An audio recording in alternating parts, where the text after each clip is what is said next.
Teman-teman, hari ini saya lagi berduka karena papa saya meninggal hari ini. Dan sekarang saya sedang menuju ke rumah duka Husada Mangga Besar.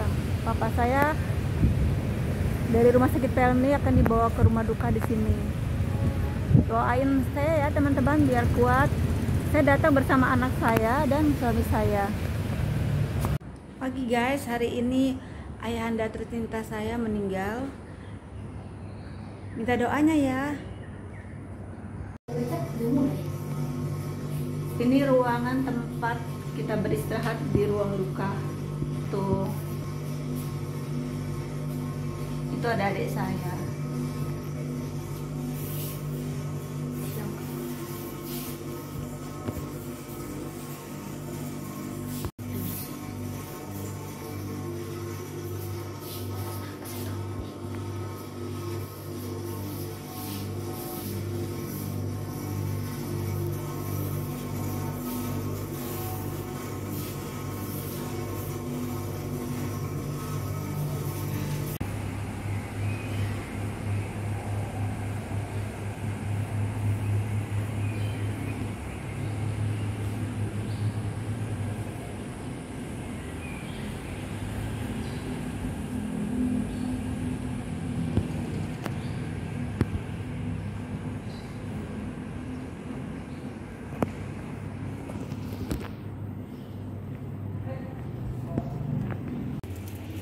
Teman-teman, ini dari keluarga suami saya.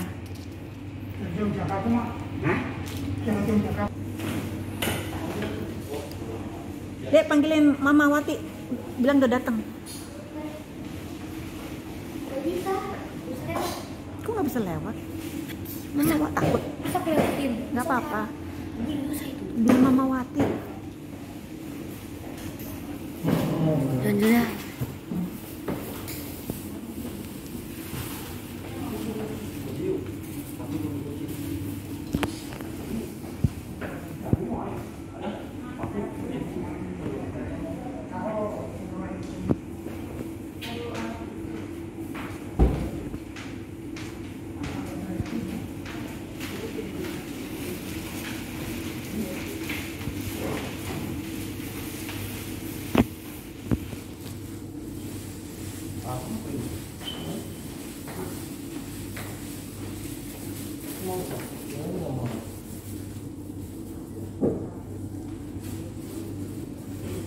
udah bilang Mama Wati.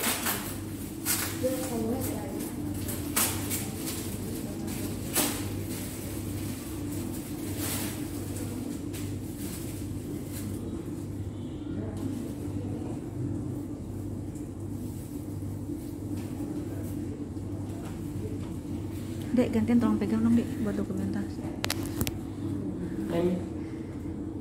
pegang gini aja mah diem. Jangan teriak-teriak mah, ingat. Jangan seperti dulu. Please mah.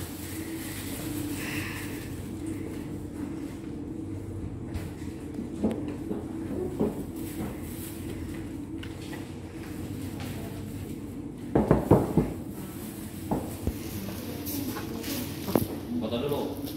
Iya. Yuk masuk. Udah, nggak apa-apa. Oh, nggak apa-apa kalau foto dulu nggak apa-apa.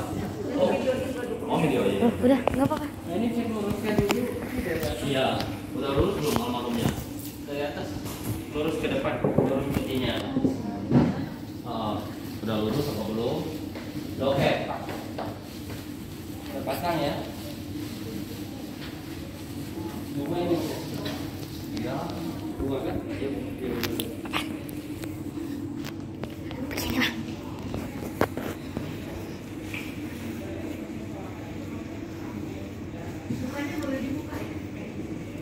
paling sore. Formalnya belum dijajah. Kenapa mukanya? Kenapa? Nanti paling lagi jam 8 kalau nggak jam 20.00 pas formal gitu. Yang formal 7 jam baru ini. Dan bisa dipakai sampai seminggu. Ya, malam aja paling jam 6. Ada lagi yang bisa dibahas dulu. Kira-kira udah cukup.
Selesai buka. Satu sidang bang. Akhirnya pindah ke Manggisan. Oh iya. Oh di Kemanggisan sama Frankie ya? Iya. Karena udah nikah, pindah. Tinggalnya di daerah situ ya?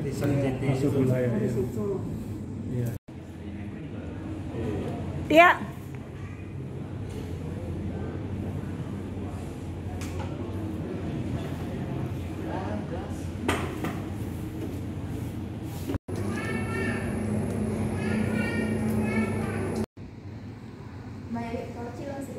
Jam 8 pagi tadi udah.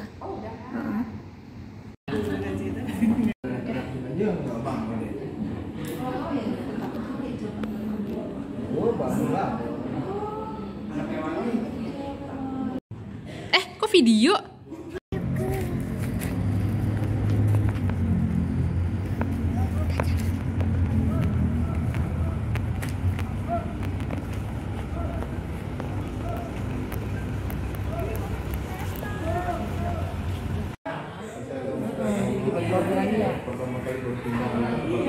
Nah jadi dia itu kerjanya katanya yang suka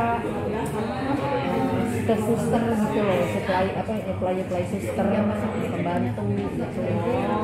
Nah gitu.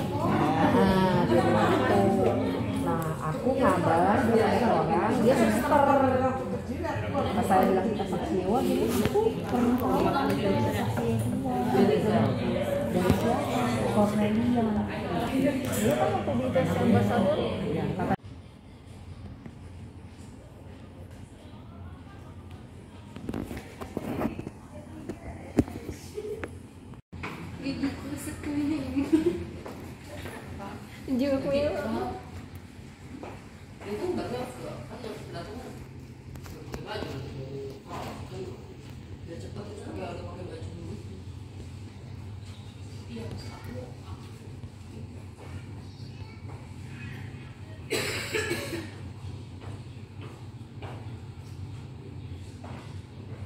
Dia bisa langsung ke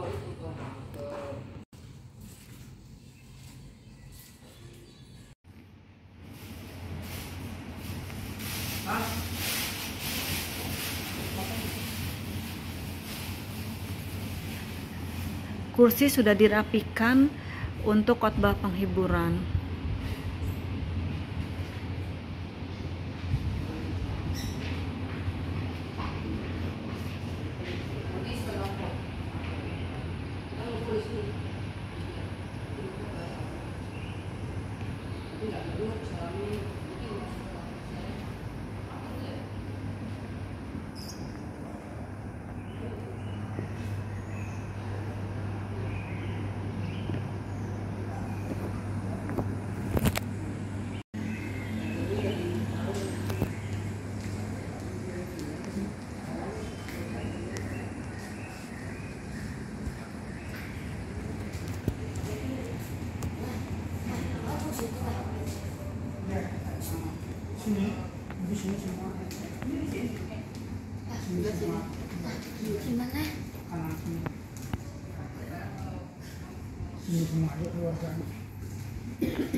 Nanti tulisnya dari PPU bisa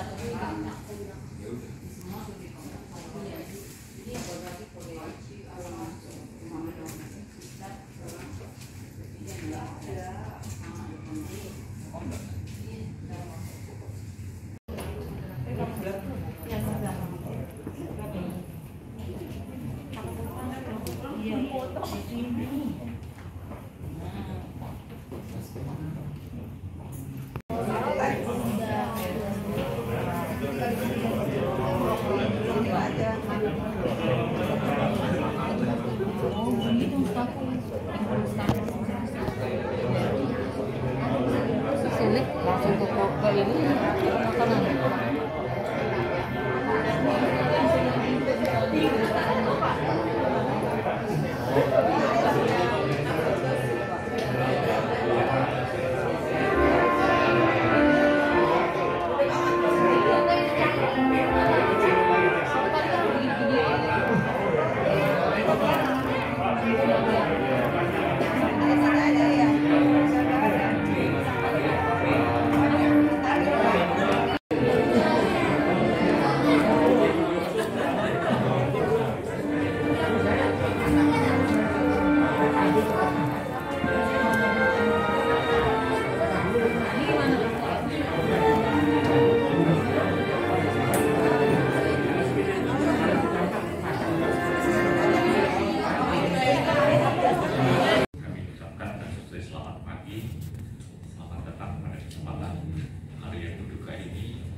Kita hilang bersama anggota keluarga Rohani dan orang tua kakek kita almarhum saudara Mulyono pada hari Sabtu tanggal 29 2023 jam 6 pagi di Rumah Sakit Pelni Kabupaten Jakarta Barat.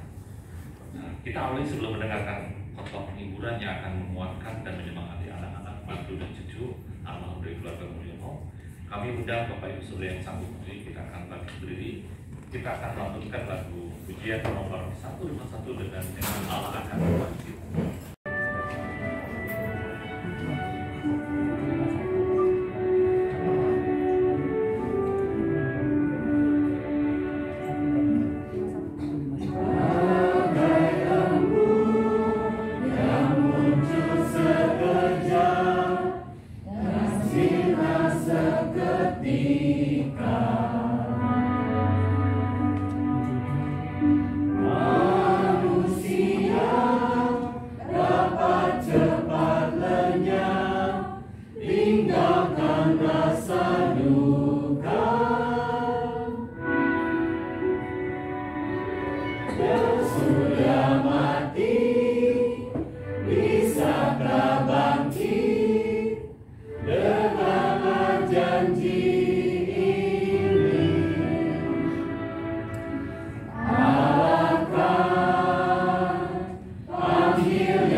Kepada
Dan kita senang bahwa pribadi Saudara Mulyono adalah pribadi yang mengasihi Tuhan.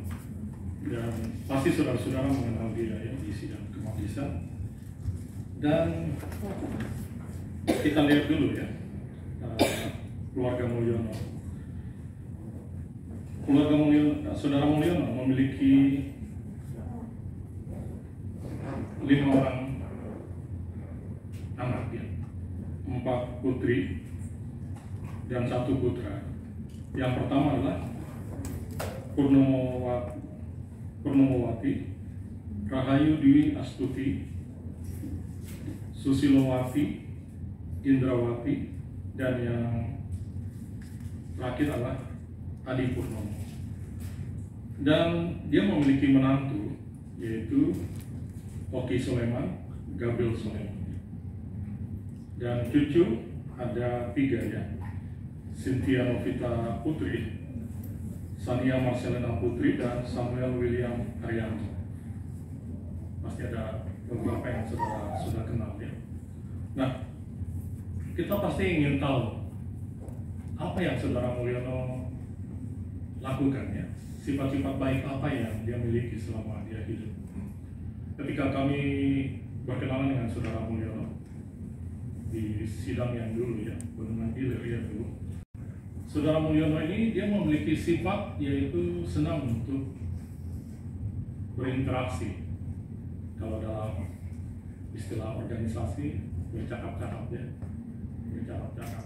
Jadi dia senang melakukan berjalan kaki, walaupun ada cukup jauh rumahnya, dia harus berjalan ke tempat perhimpunan. Itu waktu yang dia tempuh untuk apa? Saya bilang, kenapa Om tidak naik anggota aja? Dia mengatakan bahwa saya ingin bercakap-cakap dengan orang-orangnya. Dan itu yang dia lakukan selama dia hidup ya. Dan satu waktu dia bertemu dengan seorang pengusaha. Pengusaha ini mengatakan kepada Om Mulyono bahwa dia menghargai Om Mulyono seorang yang sudah lansia tapi semangat untuk berjalan kaki. Dan oleh pengusaha itu kemudian dia memberikan uang. Dia bilang, Om, ini untuk Om pribadi ya, puluhan juta ya, dikasih ke Bro Mulyono. Tapi Bro Mulyono tidak mengambil itu sebagai sesuatu milik pribadi ya.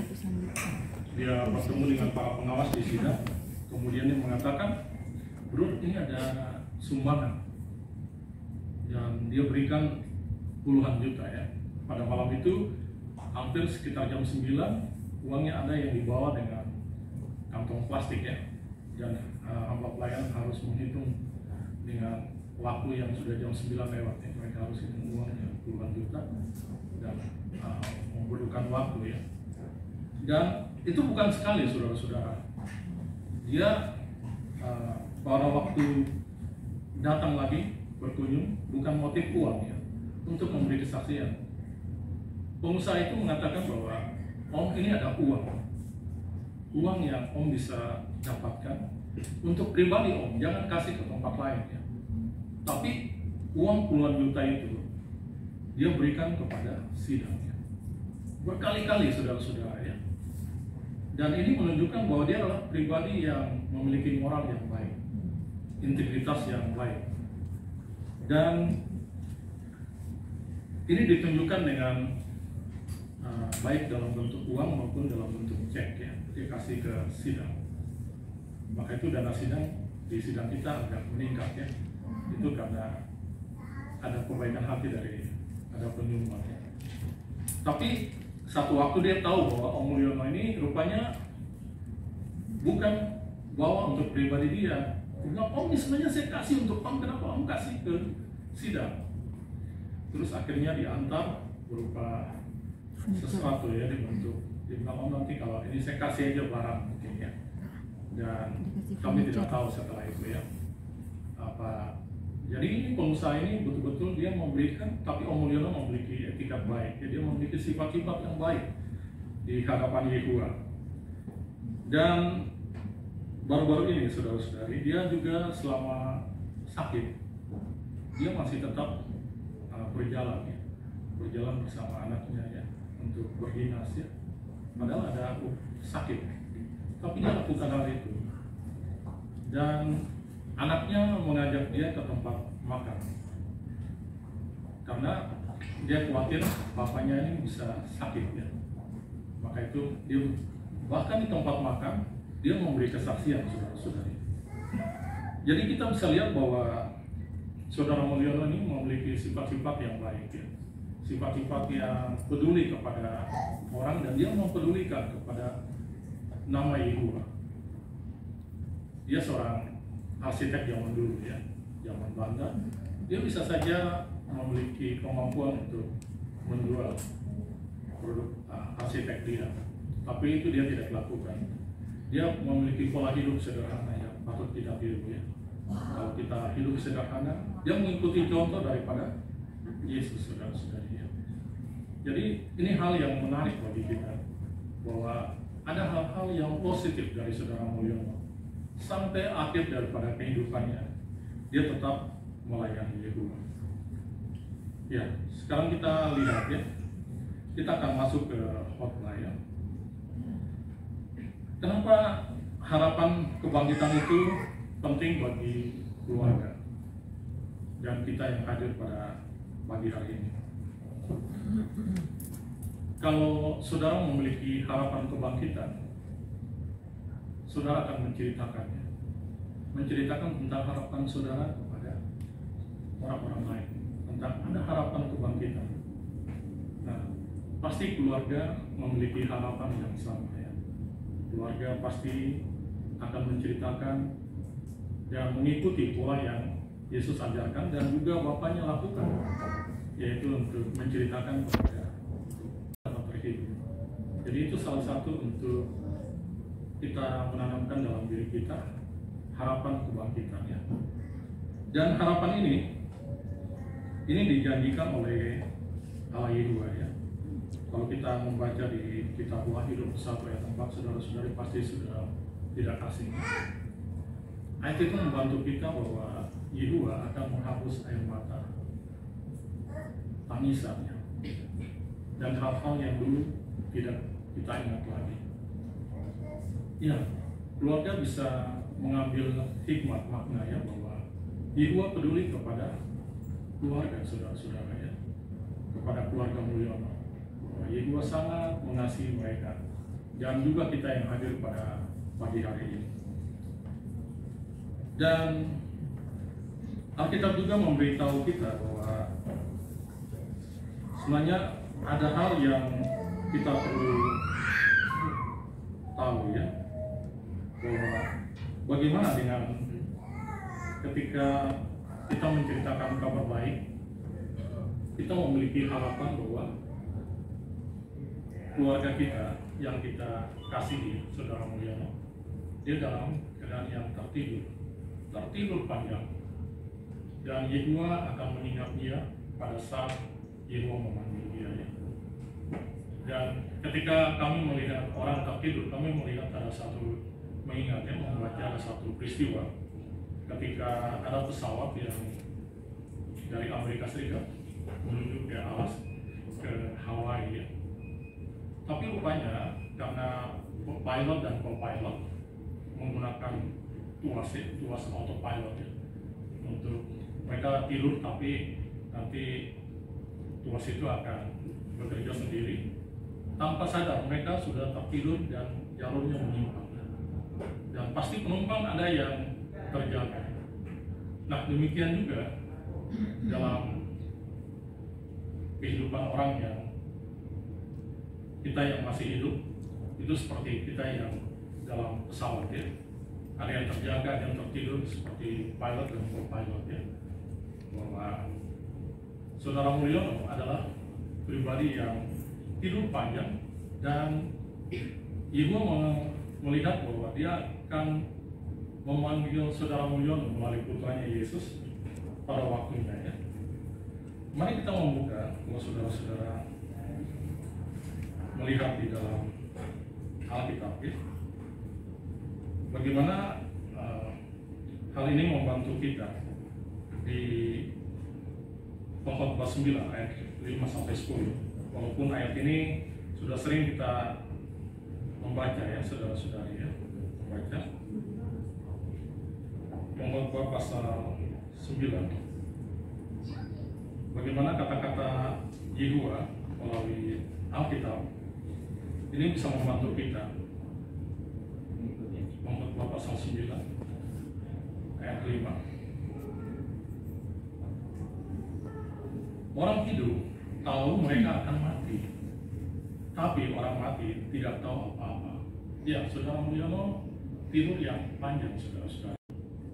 Apapun yang bisa dikerjakan tanganmu, kerjakan itu sekuat tenaga, karena tidak ada pekerjaan, rencana, pengetahuan atau hikmat di kuburan, yaitu tempat kamu tidur. Jadi bagi kita yang hidup, Allah juga menganjurkan kita untuk kita bekerja, melanjutkan kehidupan ini sesuai dengan keinginan daripada Yehuwa. Sama seperti Saudara Mulyono tadi ya. Dia hidup, pada waktu dia hidup, dia melakukan kegiatan untuk melayani Yehuwa. Tapi pada waktu dia mati, dia tidur panjang dan tunggu untuk dibangkitkan. Dan harapan lain yang Yehuwa berikan, yaitu Yehuwa memberikan kita berupa satu kebangkitan di masa depannya kalau kita mati ya. Dan ini seperti Saudara Mulyono ya, ada jutaan orang, miliaran orang yang mati di luar sana ya. Dan banyak kuburan. Luasnya ini kita lihat ada kuburan-kuburan yang dibangun dan tempat-tempat untuk rumah duka seperti ini. Ini untuk menampung orang-orang yang meninggal. Dan bagaimana pandangan Yehuwa terhadap hal ini? Yehuwa melihat hamba-hambanya seperti kita ya, yang setia jika kita mati seperti Saudara Mulyono. Ibaratnya seperti banyak laki ya. Yehuwa punya banyak laki. Laki itu dia menyimpan benda-benda berharga. Satu waktu kalau dia butuh, dia tinggal keluarkan benda berharga itu. Benda berharga itu apa, saudara-saudara? Yaitu orang-orang yang Yehuwa kasihi. Yehuwa peduli kepada mereka. Dan dia tinggal memberikan perintah kepada putranya untuk membuka laki itu, sehingga orang-orang yang tadinya seperti orang benda-benda berharga itu untuk keluar, saudara-saudara ya. Sehingga mereka bisa menikmati kehidupan abadi dalam dunia baru nanti. Ya, ini yang bisa kita lihat, saudara-saudari ya, bahwa Yehuwa begitu peduli terhadap keluarga ya, keluarga yang ditinggalkan. Dia sangat mengasihi keluarga ini ya. Dan besarnya apabila waktu masih hidup mungkin mengecewakan atau melakukan kesalahan baik yang sengaja atau yang tidak disengaja, mohon dibukakan pintu maaf yang sebesar-besarnya. Dan kami juga berterima kasih atas belas kasihan saudara-saudari terhadap mertua kami Mulyono. Kami juga berterima kasih kepada Sidang Bekasi Keranggan, kepada Sidang Jakarta, Inggris Utara, dan kepada sidang Bogor Cilengsi, serta sidang-sidang lain yang tidak kami dapat sebutkan satu persatu. Tapi kami yakin kemurahan hati saudara-saudari dan belas kasihan saudara-saudari kepada mertua kami, Mulyono, Alaihwa pasti akan membalas kebaikan saudara-saudari. Dan kami juga mohon maaf atas semua kekurangan yang mungkin tidak diperkenan pada acara ini, karena kami tahu bahwa tidak ada gading yang tidak retak. Maka sekali lagi kami berterima kasih dengan Alaihwa yang akan bisa membalas semua kebaikan saudara-saudari dan belas kasihan saudara-saudari pada warga yang ditinggalkan. Terima kasih. Yang mau ikut ambulans siapa? Yang mau ikut ambulans? Tidak ada. Tidak ada. Oke, fotonya mau dibawa ambulans atau dibawa keluarga aja? Bawa keluarga aja, oke? Lahirannya sama kota. Itu kebanyakan juga membarakan aja. Oke, boleh siap-siap Bapak Ibu ya di mobil. Ayo langsung ke mobil. Itu si siapa? Gugus ya? Rahel gemuk ya, kaget. Saya kira tadi itu. Itu tuh kan si Gugus. Mama Christine, mamanya. Masa Titin ini mana lu? Lalu udah omongin waktu kita semalam. Mobilnya di jalan mah, lu bilang ngebawa petinya. Waduh. Motor pakai pembuka itu nggak usah ini.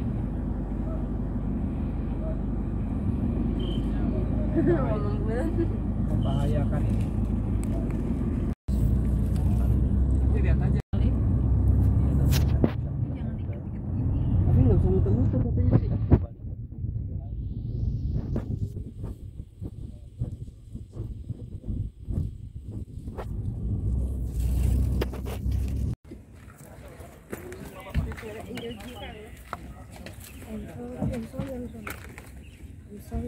Maaf ya, maaf. Kuburan orang.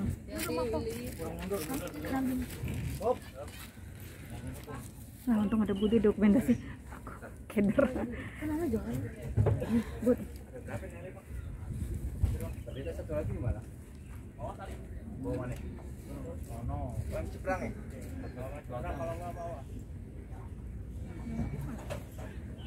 Itu mana?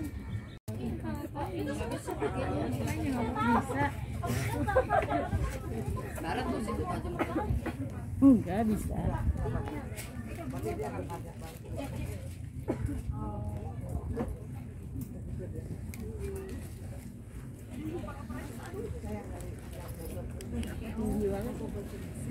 Berapa? Kok duduk aja? Tajam banget tuh kayak.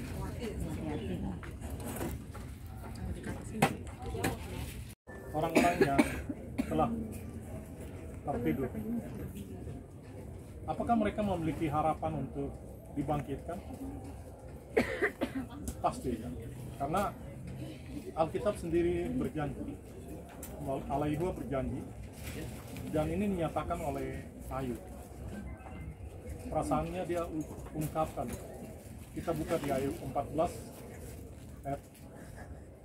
ayat 14 dan 15. Dikatakan, kalau manusia mati, bisakah dia hidup lagi? Aku akan menunggu selama aku menjadi budak, sampai saatnya aku dibebaskan. Jadi ada perasaan Ayub ya, perasaan Ayub untuk dia menunggu pada saat dia mati untuk Yehuwa memanggil dia. Ini perasaan yang sama seperti kita juga ya. Jadi termasuk saudara Mulyono ya. Dikatakan engkau akan memanggil, ayat 15, dan aku akan menyahut. Engkau akan rindu kepada karya tanganmu.